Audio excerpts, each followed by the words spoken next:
démocratique du Congo est à la croisée de chemin. Vous savez que le pays célèbre ses 65 ans d'indépendance depuis le départ de colonisateurs en 1960 et avec presque le même défi, un pays classé par moment parmi les plus développés d'Afrique subsaharienne. Aujourd'hui, la RDC peine justement à s'affirmer sur le plan international, notamment en termes de développement et de stabilité politique, en termes de développement économique, en termes de la stabilité sécuritaire.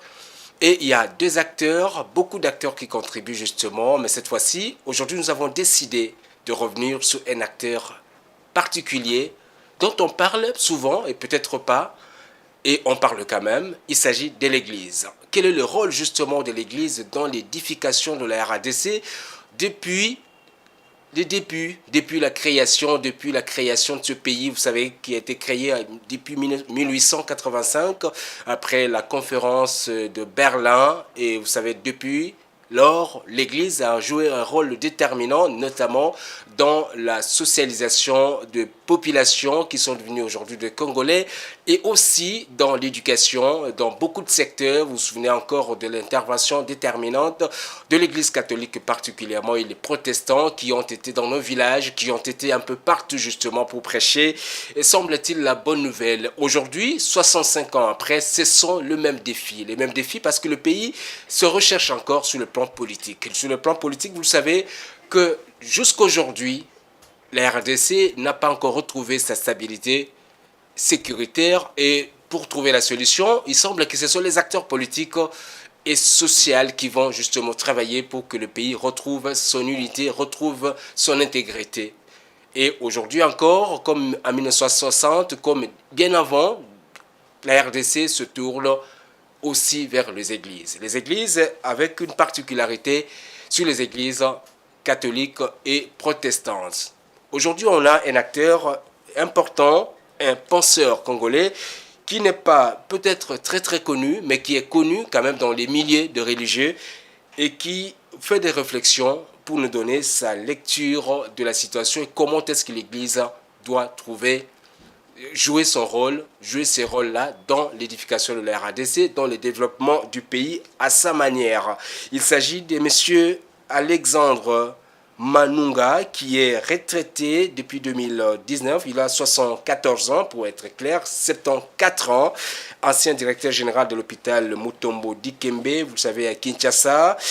Ancien agent des organismes internationaux, qu'on ne saura pas citer ici pour ne pas faire leur publicité. Ancien agent des organismes, je disais, internationaux. Il est aujourd'hui retraité, il fournit ses réflexions, notamment à travers un certain nombre de livres, dont le premier, publié en 2009 où il parle du royaume de Kush, l'élection d'Obama et la RDC. Kush, on va nous expliquer parce que c'est écrit avec K-O-U-S-H.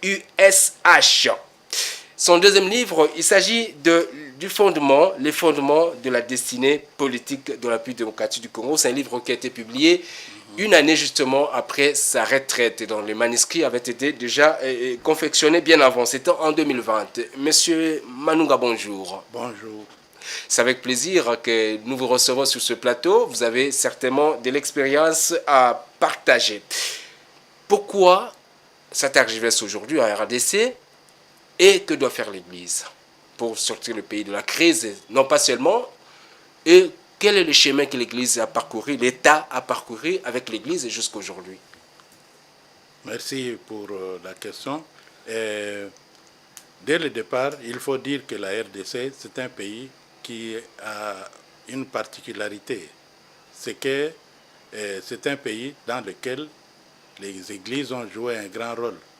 Et avec elles, la société civile dans son acception générale. Alors, ces éléments-là font partie de la destinée prophétique du pays. Actuellement, nous sommes en train de vivre le fait que les églises intervenant dans le cadre de la recherche de la paix du pays, au pays ont été reçues par le président de la République. C'est un élément important pour lequel d'ailleurs nous les remercions parce que il le fallait bien. Oui, c'est ce qu'on va voir. On va voir juste après votre intervention. Oui. Oui. Et il fallait bien. Alors, nous allons voir un peu l'historique, sur le plan historique, comment les églises ont collaboré avec l'État. En RDC, en réalité, l'Église est une composante essentielle de la société congolaise.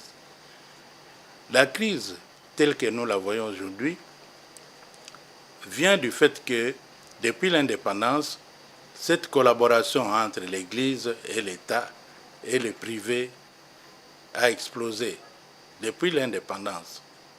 C'est ce qui génère en crise, parce que c'est une composante essentielle. Nous verrons pourquoi. Nous verrons pourquoi. On commence justement par une question d'actualité. La question d'actualité, justement, c'est la rencontre entre le président Félix Tshisekedi, qui a reçu les hommes d'église et les religieux, notamment le catholique et le protestant.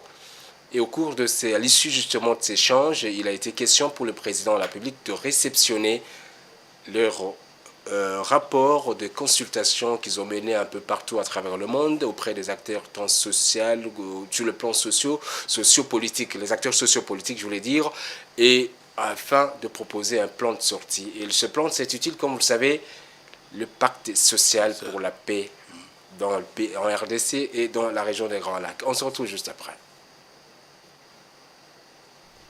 Pour la deuxième fois en l'espace de 4 mois, les responsables religieux catholiques et protestants sont venus à la rencontre du chef de l'État Félix-Antoine Tshisekedi Tshilombo, cette fois-ci pour lui présenter le rapport d'information relatif aux consultations menées à leur propre initiative auprès des différentes parties impliquées dans la résolution de la crise qui sévit dans l'est du pays. Comme le 3 février dernier, c'est suite à sa demande que la délégation conjointe SENCO-ECC, conduite cette fois-ci par Monseigneur Donatien Cholet, secrétaire général de la SENCO, a souhaité partager les conclusions de sa tournée aux garants de la nation. Quand nous sommes venus la première fois présenter au président de la République l'initiative Pacte social pour la paix et le bien vivre ensemble, il nous a écoutés et il nous a demandé de lui laisser le temps pour qu'il s'imprègne des documents qui lui ont été laissés et puis que nous retrouvions à un autre moment pour échanger davantage sur le contenu. C'est ce qui a été fait aujourd'hui et il a pris le temps de nous écouter. Nous l'avons aussi écouté, mais le plus important, c'est qu'il a mis en place une équipe qui va continuer à travailler avec nous pour approfondir la mise en œuvre de cette initiative. La réunion a tourné autour de 2 points. Le premier, c'est le rapport d'information de notre phase de consultation qui avait été menée. Nous avons évalué ensemble les points forts et les points faibles. Et le deuxième point, c'est que il a décidé de mettre en place une équipe qui va travailler avec nous pour voir ce que seront les prochaines étapes. Bien. Là, c'était nos amis de la présidence de la République, nos confrères de la présidence de la République qui nous ont fourni cet élément. Monsieur Alexandre, vous avez suivi, comme vous venez de le dire, depuis 60, depuis bien avant, depuis 1885, l'Église a toujours été aux côtés de l'État. C'était d'abord aux côtés des colons, aujourd'hui aux côtés de l'État congolais, depuis Kasavubu, Mobutu, et Laurent Désiré Kabila, Joseph Kabila, aujourd'hui Félix Tshisekedi. Qu'est-ce que vous inspire justement cet élément et les propos particulièrement de 2 religieux? Bon, je crois que c'est un processus qui est en cours et qui prend une certaine direction, mais il est important de voir d'abord qu'est-ce qui fait que l'Église se retrouve à côté de l'État, comme vous l'avez dit, depuis l'époque coloniale et jusqu'à présent. Ce qui explique d'ailleurs que les confessions religieuses aient pris sur elles de consulter les diverses parties et finalement d'aller se retrouver avec le président de la République. En réalité, les églises sont au pays bien avant l'administration publique. Les musulmans sont arrivés depuis officiellement depuis 1860, quand nous savons que l'État commence officiellement depuis 1860-85. Les protestants sont au pays depuis 1878 à Palabala. Les catholiques depuis 1880. Alors, donc, elles ont vu naître les gouvernements. Ils ont vu naître même l'État congolais dans oui, sa forme actuelle. C'est ça, ils ont vu naître l'État. L'État s'est inspiré de beaucoup de choses qu'elles avaient déjà faites avant. Par exemple, le système des royaumes chrétiens. Avant l'État, il y avait un royaume chrétien qui était à Kibanga. Là, nous sommes dans quelle contrée du pays? Dans le Tanganyika. Ouais, oui. Dans la province dans les Grands Katonga. Oui, tout à fait. Ouais. Tout à fait. Alors, c'est quoi un royaume chrétien? C'est une expérience que les catholiques ont tenté d'évangélisation. Au lieu d'évangéliser à l'air libre, ils ont créé une zone dans laquelle ils vont prendre certaines populations pour les évangéliser en profondeur.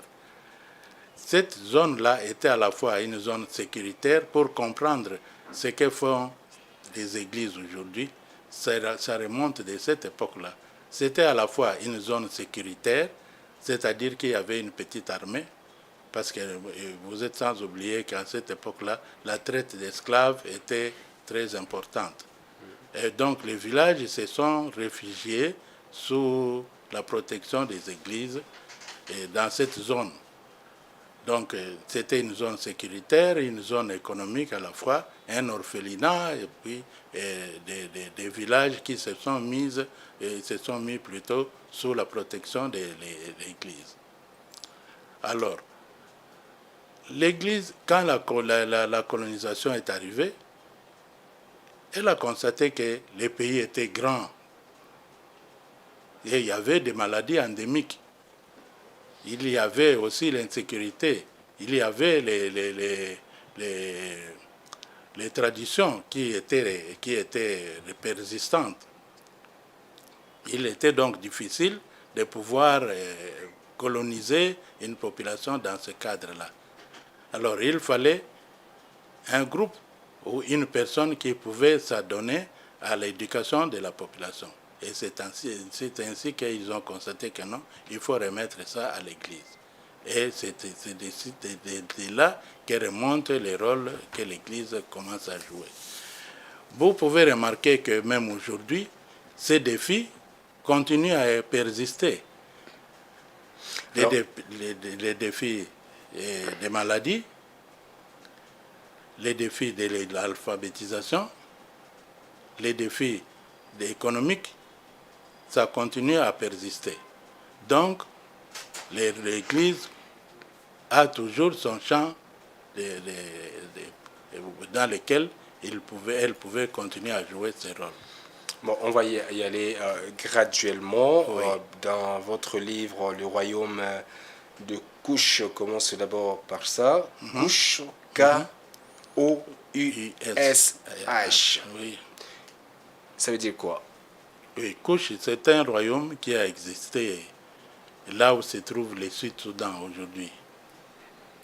D'ailleurs, le Sud-Soudan, au départ, on voulait l'appeler République de Kush. Donc, c'est un peuple qui était là, dans cette région-là. Le royaume de Kush partait de l'endroit où se trouve le Sud-Soudan jusqu'en Éthiopie. Alors, là, les estimations, c'est entre quelle année et quelle année? Ah, ça c'est depuis avant Jésus-Christ. Okay. Oui, ouais. Oui. À l'époque d'Ésaïe, par exemple, il y avait déjà des guerres. Kush était impliqué dans des guerres. Ésaïe en parle. Donc, et pourquoi est-ce que le royaume de Kush, en quoi est-ce que le royaume de Kush a à voir avec l'élection d'Obama et la RDC? Oui. Donc, le royaume de Kush, je démontre que le royaume de Kush était en fait l'ancêtre de la RDC. Comment vous expliquez? Et parce que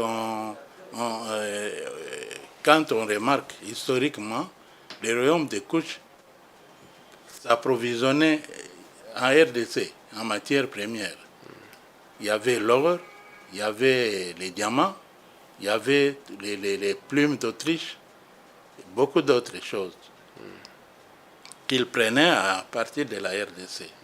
Donc, les relations entre ce royaume et la RDC étaient très poussées. Oui, très poussées. Et ensuite, dans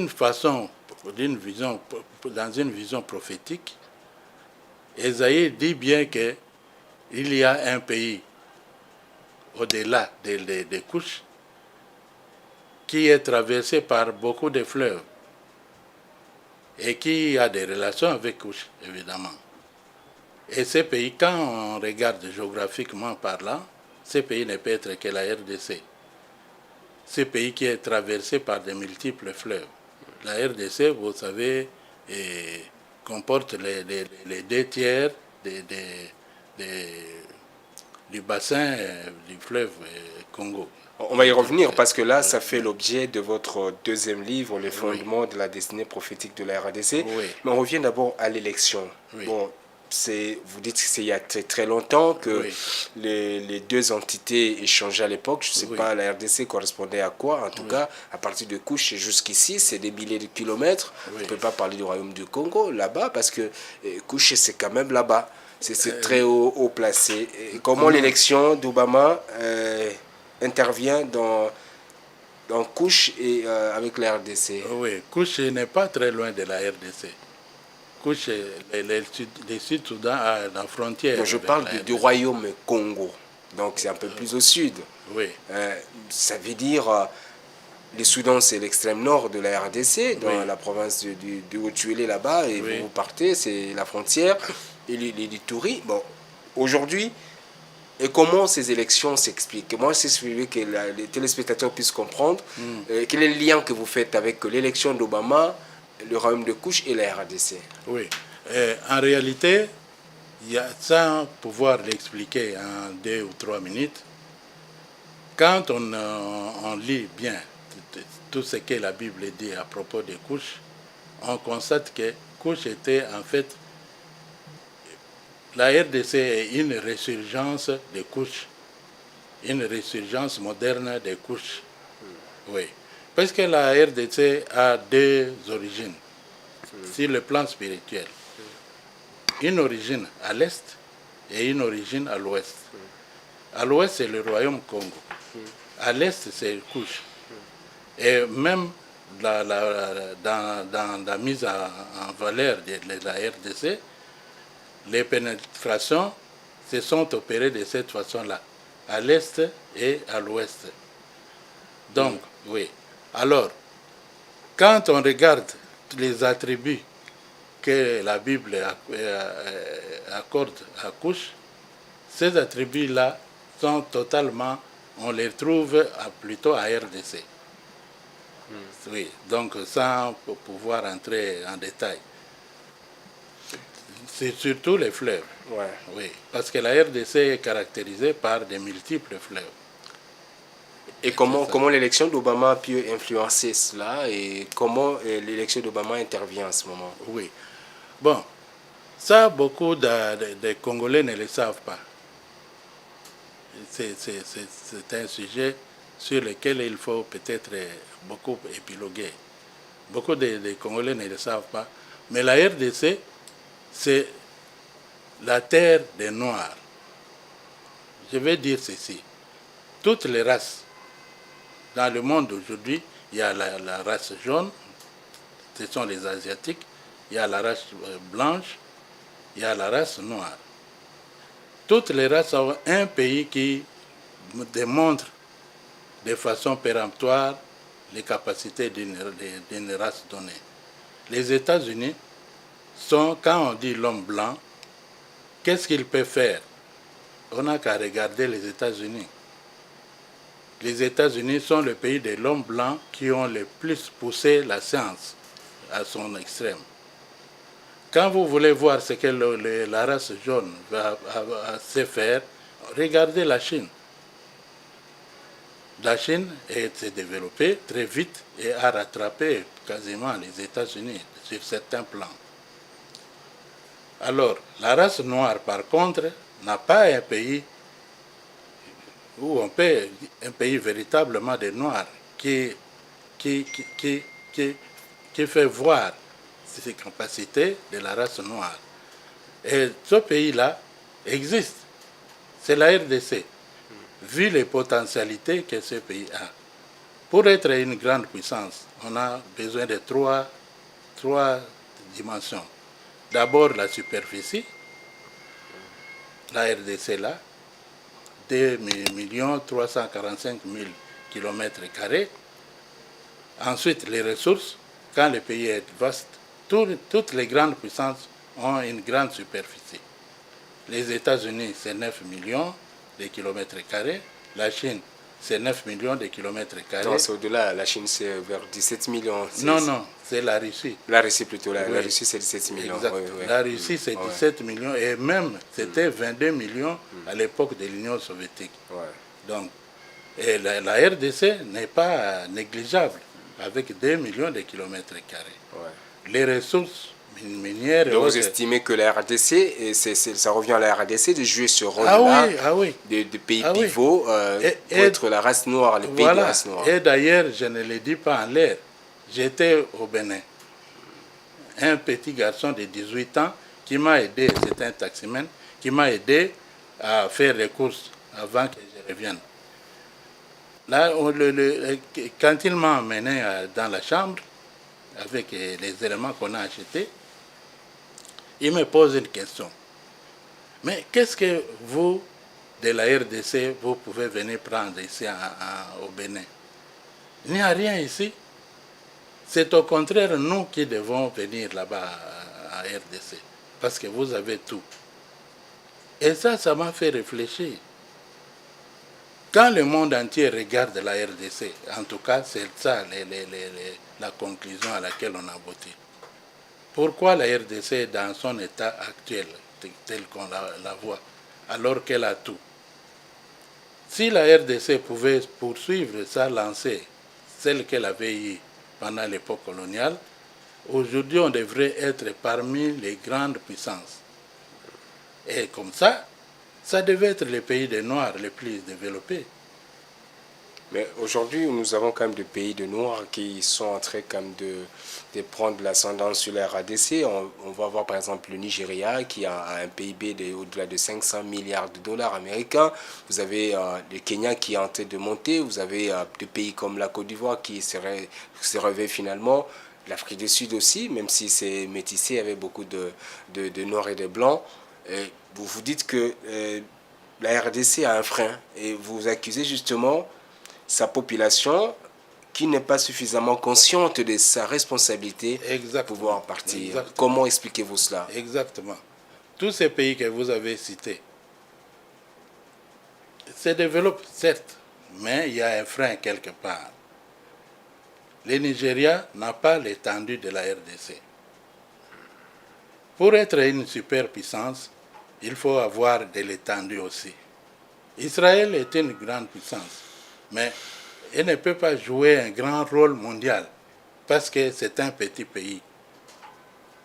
Le rôle qu'il joue aujourd'hui, c'est parce que les États-Unis sont derrière.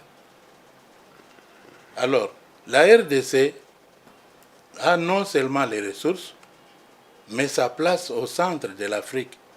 Le Nigeria ne peut pas présenter ça. Et le Kenya est trop petit pour jouer ce rôle. Et ce rôle, tous ces pays-là sont en train de dépasser la RDC, mais ils ne l'auraient pas fait si la RDC avait pris ses responsabilités. Bon, prenons par exemple le Nigeria qui a une population très nombreuse. Oui. C'est l'un des atouts, l'un des éléments que vous avez cités pour devenir une puissance. Et le Nigeria a des ressources naturelles énormes, et notamment le pétrole. Est-ce que vous ne pensez pas que c'est suffisant pour expliquer l'envol, soit les premiers pas, parce qu'ils ne sont pas encore des pays développés? Oui.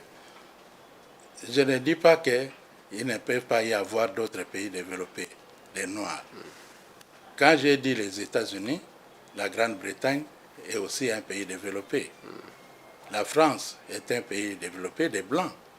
Mais néanmoins, il y a un pays champion. C'est ça que je voulais dire. Le Nigeria devient remarquable malgré lui. C'est parce que la RDC, justement, ne joue pas ce rôle.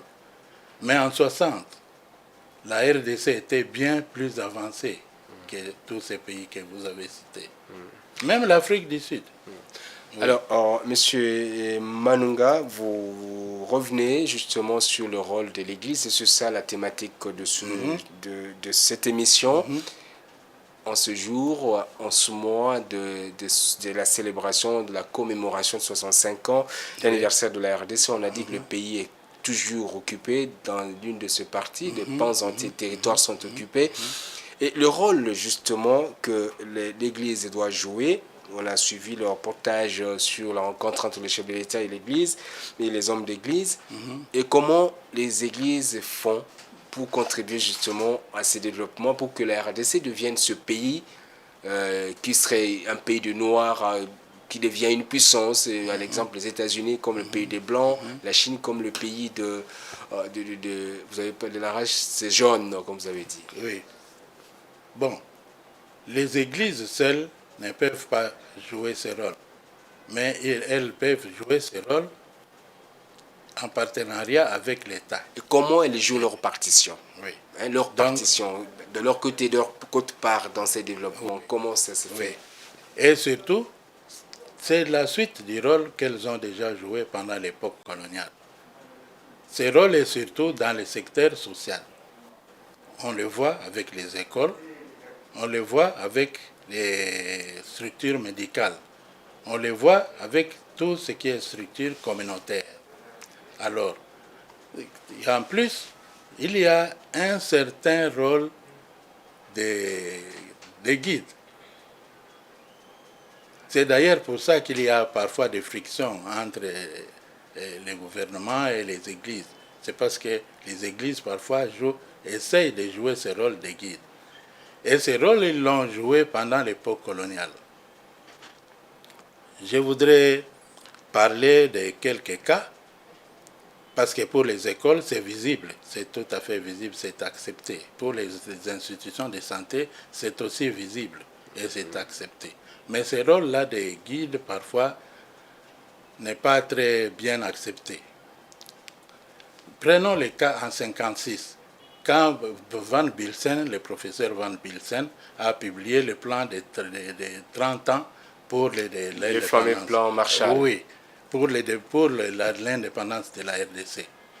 Le plan disait qu'il faut 30 ans de mise à niveau des Congolais pour qu'ils deviennent capables de se gouverner. Alors, l'Église, à l'époque c'était l'Église catholique, c'est clair, c'est elle qui collaborait souvent avec l'État. L'Église avait accepté ce plan, mais elle avait proposé qu'on y mette des étapes. Pendant 30 ans, comment va amener les Congolais au niveau qu'il faut pour qu'ils sachent développer le pays? On doit mettre des indicateurs. Après autant d'années, les Congolais doivent être capables de faire ceci, c'est ça. Après autant d'années, les Congolais doivent être capables de faire ça. Bon, ils ont donné deux remarques. D'abord, c'est que ça manquait dans le plan de Van Bilsen. Et deuxièmement, ils ont voulu qu'il n'y ait pas de partis politiques. Ça, évidemment, les partis politiques, nous mettons ça un peu sous le poisson. Mais les plans qu'ils ont proposés, eux, étaient l'élément fondamental pour faire décoller la RDC. La RDC était en retard. Là, les Français avaient déjà formé l'élite noire. Les Houphouët-Boigny, les Senghor étaient déjà inclus dans les gouvernements. Mais la réalité fait que finalement, on est presque, la RDC, c'est presque la même situation en Afrique tout entière. Il n'y a pas un développement substantiel, vraiment un développement prononcé de tout ce pays, malgré la formation. Bon, Et ce n'est pas la race qui est un problème. bon, non. Je crois que ce n'est pas la race qui est un problème. C'est plutôt la façon de s'y prendre. Parce que vous voyez, même si les autres pays francophones ont des problèmes, c'est moins que par rapport à la RDC. La RDC a connu de graves difficultés. 5 jours après l'indépendance, c'était la mutinerie. 11 jours après l'indépendance, c'est la sécession katangaise. 14 jours après l'indépendance, c'est la sécession sud-kassaïenne. Et nous pouvons suivre la liste.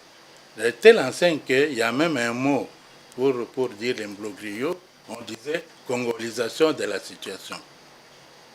Manifestement, nous n'étions pas préparés même un peu pour gérer. Mais ça faisait 65 ans que cette gestion vous a été laissée, le Congolais. Et finalement, 65 ans, on va toujours revenir sur le passé pour dire que l'homme blanc n'a pas fait assez. Est-ce que n'avons-nous pas eu le temps de préparer, justement, de se préparer, de se former sur l'État et avec les investissements nécessaires depuis 60 jusqu'à aujourd'hui, et pour devenir ce peuple-là mature de pouvoir bâtir son propre développement? Vous savez, c'est justement ça qui fait, qui justifie la démarche des églises aujourd'hui. Il faut savoir s'asseoir et s'interroger sur soi-même pour dire qu'est-ce que j'ai fait. Les Congolais ne se sont jamais assis pour le faire. Ils se sont assis, mais pour discuter autre chose. Il y a eu beaucoup de colloques, beaucoup de comment on peut dire, des dialogues, mais où on discutait politique. On n'a jamais discuté économie. On n'a jamais discuté développement. Donc, vous voyez que ce qui se passe ici, au Congo, 65 ans, pourquoi on n'a pas pu se rattraper, c'est devenu un processus cumulatif. Quand on a commencé en 60 à mal se comporter, toutes les générations ont suivi. Mobutu a tenté de redresser la situation, mais lui aussi s'est fourvoyé quelque part avec l'authenticité et la zarianisation qui ont tout gâché. Alors, donc vous voyez que c'est devenu un problème cumulatif. Aujourd'hui, nous avons atteint un certain niveau, un certain seuil où il faut vraiment prendre une décision. Vous voyez, aujourd'hui, la population, par exemple, est presque de 50% dans la ville et 50% en milieu rural, alors qu'il n'y a pas d'emploi dans les villes. Tout le monde s'est venu s'agglutiner à Kinshasa. Même les autres villes essaient de déverser toujours à Kinshasa parce qu'à l'intérieur, il n'y a pas de développement. J'espère que tu voyages parfois à l'intérieur. Il faut voir, il n'y a pas de développement. Il n'y a même pas moyen de vendre quelque chose à l'intérieur. Alors, donc, maintenant, nous avons atteint un point où il faut faire quelque chose. Même Kinshasa est totalement saturé. Mais non, mais Kinshasa, c'est 225 000 km², oui, qui n'est occupé que de 20%, c'est 20% de sa superficie, donc il y a encore de l'espace à Kinshasa. Le problème que, on me dirait peut-être que c'est justement la concentration de la forte population dans un espace où c'est réduit. Exact. Ouais. Parce que vous voyez, par exemple, les problèmes d'embouteillage. Les routes n'ont pas suivi. Maintenant, les prix, même les politiques monétaires qu'on essaie de mener, pourquoi parfois ça n'atteint pas un certain seuil? C'est parce qu'il y a toujours une demande excédentaire avec toute cette population qui est venue se mettre à Kinshasa, qui constitue une demande. Et l'offre ne suffit pas. Voilà, Monsieur Manunga Alexandre, nous tendons vers la fin de cet entretien spécial 65 ans d'anniversaire de la RDC où nous questionnons sur le rôle de l'Église dans l'édification du pays. Et dans l'un de vos livres, dans le deuxième livre qui a été publié en 2020, vous parlez des fondements de la destinée politique de la RDC. Prophétique. Destinée prophétique plutôt de la République démocratique du Congo. Et dans ça, vous posez la question, pourquoi Dieu a créé la RDC? Et dans ça, avec l'obligation d'être une nation puissante, avec l'obligation, et se basant sur sa superficie, sur les immenses ressources naturelles dont elle dispose. Et on a vu ce que l'Église doit faire. Vous avez dit que l'Église doit jouer le rôle de guide. Vous avez parlé de la responsabilité de la population qui doit être beaucoup plus consciente de ses responsabilités. Et il y a quelques années, je crois, il y a une dizaine d'années, un acteur politique, Modeste Mutinga, a publié un livre pour parler de la RDC, la République des inconscients. Est-ce que vous pouvez répéter cette phrase? La République des inconscients. Oui, c'est ça. C'est ce que nous sommes finalement. Oui, oui. Moi, je lui donne raison. Je lui donne raison dans ce sens que nous marchons à vue. Nous marchons à vue. Aujourd'hui, par exemple, il y a un problème d'eau qui va se poser d'ici là. Vous voyez qu'il y a les changements climatiques, il y a tout ce qui arrive. Il y a un problème d'eau qui va se poser d'ici là. Les Tchad voulaient prendre de l'eau ici. Oui, le même Mutinga, vous avez la parole, le même Mutinga a publié La guerre de l'eau aux portes de la RDC. Oui. Aujourd'hui, parce qu'au Tchad, il y a bouleversement aussi, depuis la mort d'Idriss Déby. Ce problème est un peu mis sous le boisseau. Mais ils reviendront à la charge. Est-ce que nous avons pensé qu'est-ce qu'on fera lorsque ce problème sera de nouveau soulevé? En tout cas, donc, vous voyez que quand Mutinga dit République des inconscients, il n'a pas totalement tort. Hein. Il a parfois raison. Et quand j'ai dit que l'Église joue parfois les rôles de guide, j'ai dit que avec le plan de Van Bilsen, l'Église a dit qu'on puisse effectivement accepter d'être formé pendant un temps donné. Mais les politiciens ont dit non, nous voulons l'indépendance tout de suite. Je vous ai dit ce qui est arrivé. Nous prenons encore avec l'authenticité que Mobutu avait amenée, ça a aussi entraîné des frictions avec l'Église. Malo l'avait dit non, on ne peut pas diriger dans ce monde moderne avec des méthodes d'antan. Ça a déclenché une guerre. Ensuite, pour la CNS, la même chose. L'Église a dit, nous sommes arrivés à un moment où il faut faire des réformes. Et on n'a rien fait. De 1990 à 1996, la situation a dérapé. On est devenu la cause de la guerre. Une des causes de la guerre, c'est que nous, on s'est affaibli. De 90 à 96, il n'y a plus rien qui marchait. Même pas la sécurité, même pas l'armée, même pas l'économie. Et donc, c'était facile pour tous ceux qui voulaient prendre quelque chose en RDC de venir. Et cette situation continue jusqu'à présent. Ce n'est pas le fait des régimes actuels, c'est le cumul, j'ai dit, c'est le cumul depuis 60 jusqu'à présent. Remarquez quelque chose de très important. Les Belges, en réalité, ont mis 52 ans pour produire le Congo tel que nous le connaissons. De 1908 à 1960, c'est 52 ans.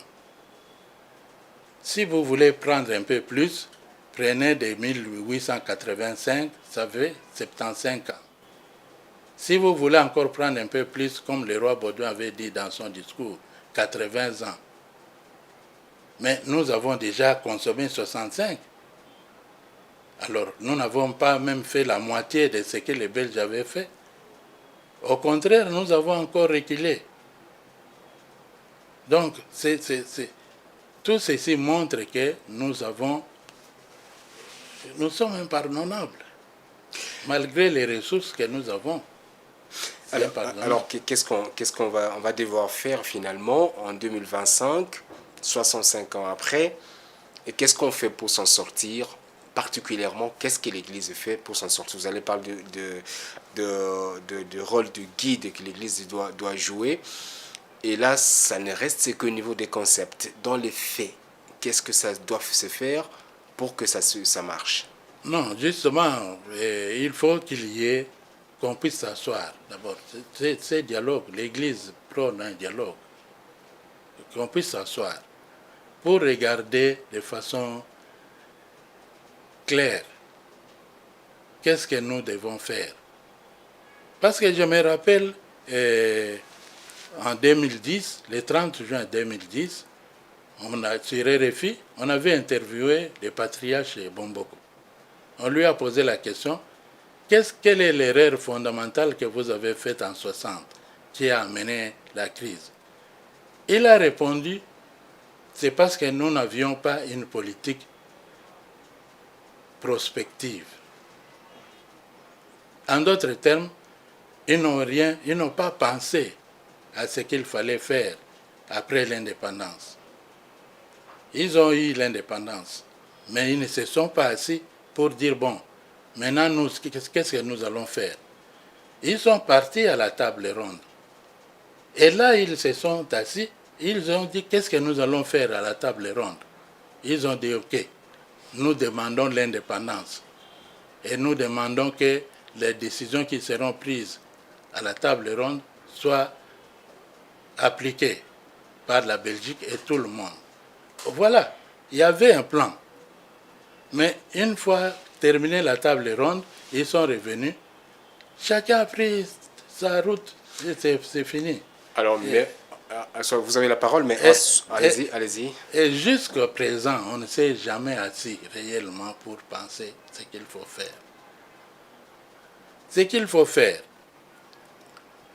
c'est comment faire coïncider le nombre des enfants conformes avec les emplois. C'est la planification. On forme des médecins aujourd'hui. Où sont les hôpitaux? Les ingénieurs sont formés. Où sont les emplois? On doit s'asseoir pour dire, ok, nous formons autant d'ingénieurs par an. Nous formons, nous mettons aussi autant d'emplois. Alors, mais le dialogue de l'Église, le dialogue que prône l'Église, c'est un dialogue pour la paix. Ça relève beaucoup plus de la sécurité, la stabilité en termes de sécurité. Donc, on est un peu dans le secteur, dans le domaine de la politique. Vous prenez que ce soit un dialogue économique. Est-ce que ça sera toujours dans le cadre de ce dialogue ou attendre la détente politique pour relancer les choses sur le plan économique? Non, en réalité, les dialogues pour la sécurité et la paix, c'est la base. On ne peut pas planifier le développement s'il n'y a pas de paix. On ne peut pas planifier le développement s'il n'y a pas de sécurité. Donc, ce dialogue aujourd'hui, il est nécessaire pour qu'on ait la paix. C'est lui que l'Église demande aujourd'hui. C'est pour qu'on ait la paix.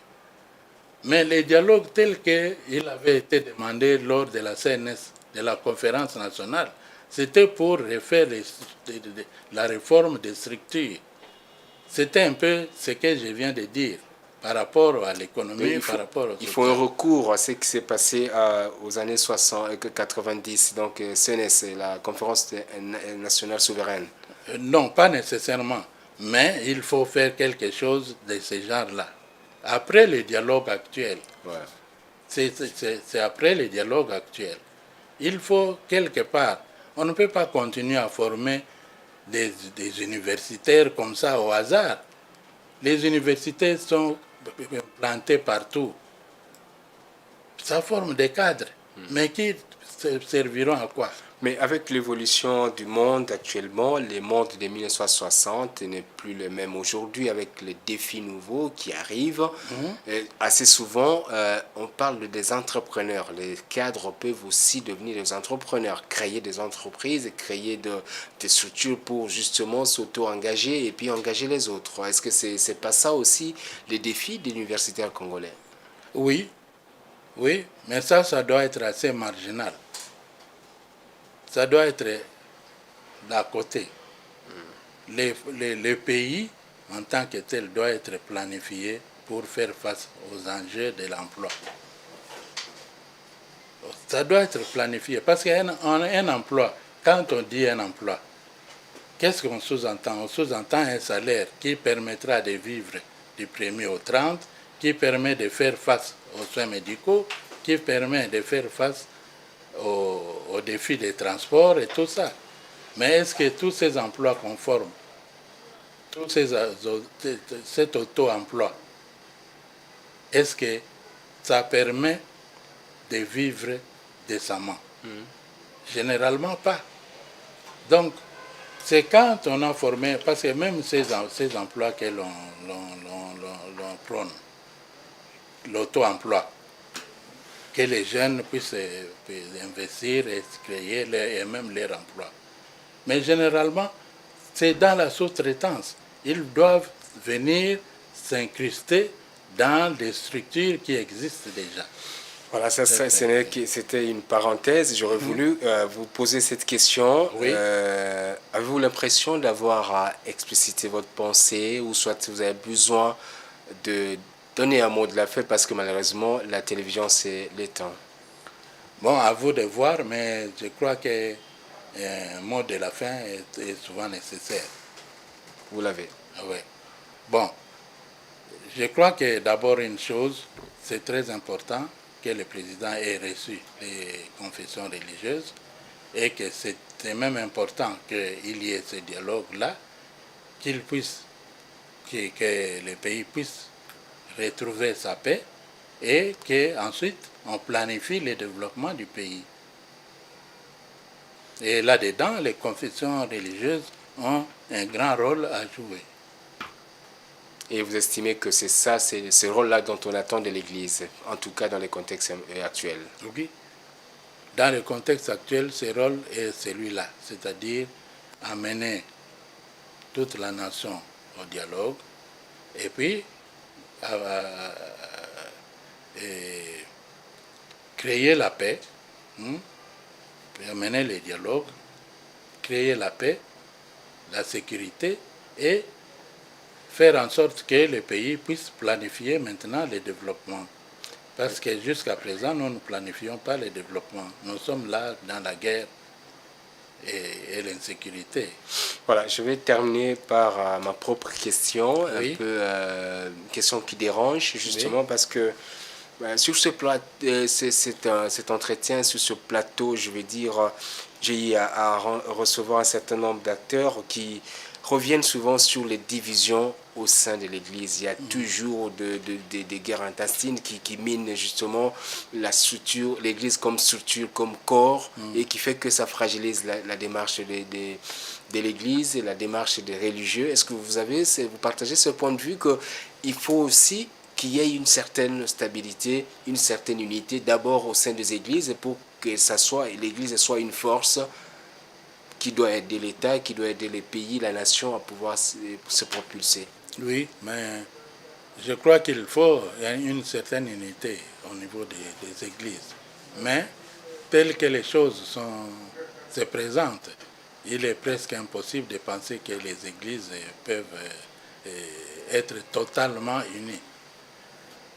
Je vois les grands ensembles. Il y a l'église catholique, il y a l'église protestante qui souvent, malgré leurs divisions, ils étaient d'abord ensemble, il y a eu les schismes, mais qui s'entendent généralement. Et il y a les églises de réveil.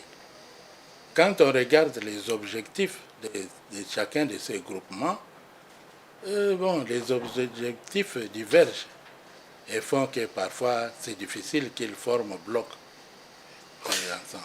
Voilà ce qu'on pouvait dire sur le rôle de l'Église dans l'édification de la République démocratique du Congo. Qu'est-ce que l'Église et qu'est-ce que les religieux ont pu faire depuis le début, depuis la création de la RADC, un pays créé par Dieu. Et M. Manunga Alexandre qui nous a parlé justement à travers ces 2 livres, La pensée, qu'il voudrait partager avec les téléspectateurs de Géopolis Télévision pour nous parler justement de ce défi que l'Église doit relever aux côtés de l'État. Géopolitis, donc politis plutôt, vient de se terminer ici. Merci à l'équipe technique qui m'a aidé à vous présenter. Monsieur Manunga, merci beaucoup d'avoir accepté notre invitation. Merci. À très bientôt. Ok.